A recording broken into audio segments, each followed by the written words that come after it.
alaykum avvalambor. Benom guruhining 2026-yilga qo'ygan eng katta maqsadi nima?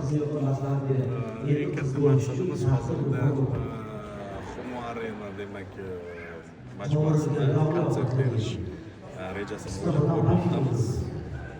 O'xshab qolishi mumkin.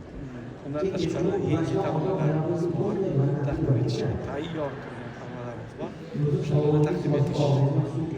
Eng yaqin premyeralarni qaysi oyda kutsak bo'ladi? Fevral oyidan boshlab premyeralarni taqdim qilamiz. Hozir yanvarda dam olamiz. Shaxsiy maqsadlarchi 2026-yilda?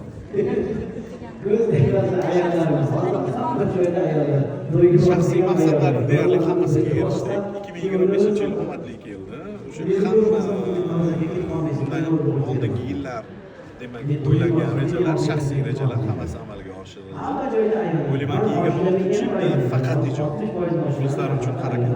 Avvaliga sizdan Endi o'zi dunyo kezishga sayohat qilishni, lekin bu yil sayohatni chetga suramiz. Chunki bu yil faqat ijod qilishni yapamiz. yana bir savol bermoqchiman. Hamma narsadan tashqari savol bu. Nima uchun Komil aka intervyularda juda katta Imkoniyat boricha javob berishga harakat qilaman. Agar menga aloqador bo'lsa javob beraman. Albatta barcha muxlislarimizga sevib sevilish baxti nasib etsin.